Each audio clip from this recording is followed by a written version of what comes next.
Hey everyone, it's Brian with the Cost of Crypto. In today's short episode, I look at some of the downsides of governance tokens. This applies for proof of stake as well.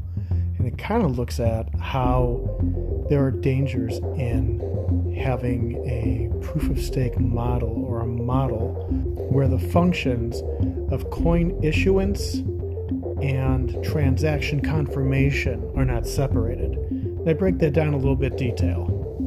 So let's get started.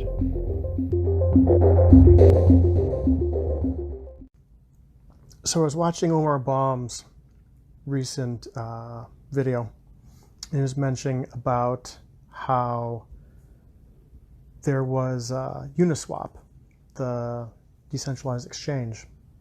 They're talking about how Uniswap is in talks with a lot of organizations to build partnerships. The example in the article was PayPal, Robinhood, etc., etc. And it would give this platform a lot more usage. It would give it a lot more users and a lot more transactional volume. When I think about its tokens are governance tokens.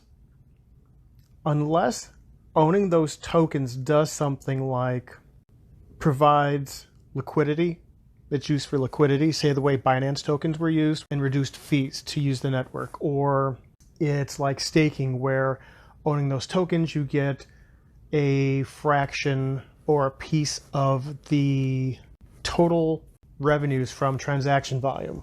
It's just a governance token. All it does is give people who own that the right to determine the policy and have a say in the consensus of proposals, the direction that the platform should go, and in the governance, basically.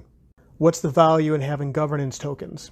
Well, I could see how people would want to own these things if the platform and all the numbers grows, because by owning these tokens, you have a bigger say. So you can exert your own views, your own opinions, your own influence. And if you're a big player who wants to try and do what's done today, influencing the rules to be beneficial to your own needs and wants, owning these tokens has a value because you can use that to influence the direction of governance. Owning these tokens allows you to manipulate the governance and the platform to your favor. And in that respect, the platform is not decentralized because you can use the rules, you can use the protocol, the software, to bend the rules in your favor, which is no different than our current monetary system, our current governance system. Something to think about. So I'll throw this out as a juxtaposition. When comparing Bitcoin to, say, smart contract platforms, the smart contract platforms are usually a proof of stake. And one of the, well, I'll throw this out as a point. I'll let you make your own judgmental conclusions. The process of verification and the creation of new coins, for the example of, say, Cardano, the nodes confirm transactions as well as create the new coins. Ethereum, same thing. Confirms transactions, creates new coins. The more coins you own, the more nodes you can create, the more transactions you can confirm, the more coins you're going to accumulate.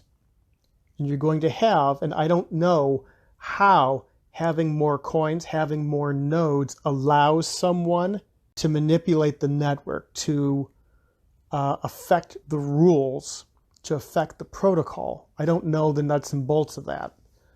But apparently, that is a vulnerability, and I can see that because if you have it's like being a large shareholder in a way.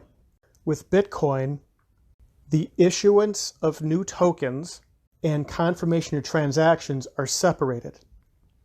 The nodes in the network, the nodes that require zero ownership of coins to run, all you need is a computer, hard drive space, and an internet connection.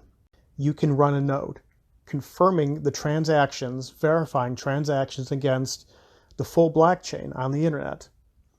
And then the mining, the process of taking these transactions, batching them together, and giving it that timestamp, adding it to the blockchain ledger, that's where the mining comes in. They are two separated processes. So you can have all the mining capacity in the world. You could be the largest pool in the world. As an example with the Bitcoin Cash fork and the block size debate in 2017, the nodes ultimately did not go over. They stuck with Bitcoin Core. They stuck with the old protocol. Miners can move over their hash, but if the nodes don't go over, then it doesn't go. Because ultimately those nodes will run the software that would have those larger blocks or have that change in the protocol.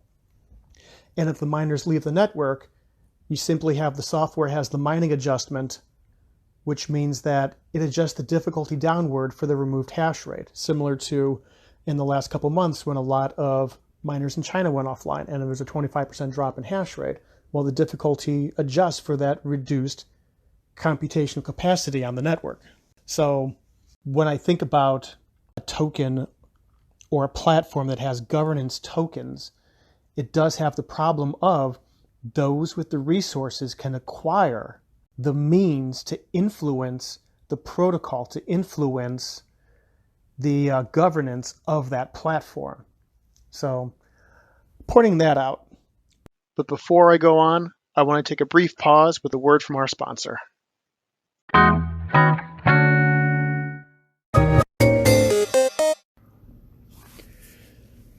Well, that was kind of a short bit. This could have been a side note, but it plays into a bigger picture because it plays into a much larger debate. There's a big debate over, is proof of work a valid model? Is proof of work worthwhile? Is it worth expending the energy? My personal opinion is yes, because when you have a system where there's a verification of effort put into the process, into the creation of new money, when there is a separation of the confirmation of transactions and the issuance of new tokens, the creation of the blocks themselves, that adds an additional layer of security to the network that doesn't allow, or that makes it more difficult to try and control the network. It creates a much more decentralized network in that respect. And to that end, I'm going to say that definitely when you look at the smart contract platforms, I'm not going to debate and say that they won't be successful, that there won't be implementation, that there won't be innovation, that there won't be some really fantastic technology that comes from those places. The thing I am going to say is, from a matter of a store of value, as far as having secure protocol, as far as having the most decentralized network, which in its own right, by its properties, makes it more secure, Bitcoin is hands down the winner in this one, especially when you throw in that it has the network effect, it has the most adoption and the most usage and recognition. Definitely, Bitcoin is my primary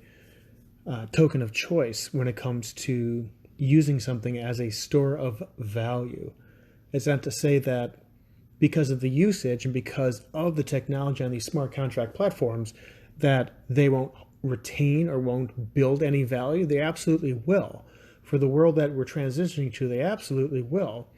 But again, Bitcoin, it can't be beat. It just can't be beat. So I will leave it at that.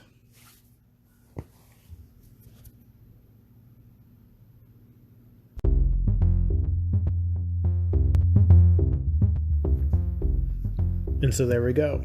Another thing to consider when you're in the crypto space, it's understanding what these tokens are about, what the vulnerabilities are, and also what the advantages are. Upcoming episodes, handling the day-to-day, whatever the big topics are. I'm also still working on some of the different ways you can stack your sats, so those will be in the works. And then also, it's been more of the same. prices have been within a range, although we finally broke out into the 40,000s. And then we've also had still a coordinated takedown of cryptocurrencies going in a full court press. I mean, it's been crazy with Binance getting smacked left and right, up and down, BlockFi getting hit in the United States with different state jurisdictions, and then just seeing the clamps of KYC and control of the movement of cryptocurrencies from wallet to wallet. The press of that continues, so...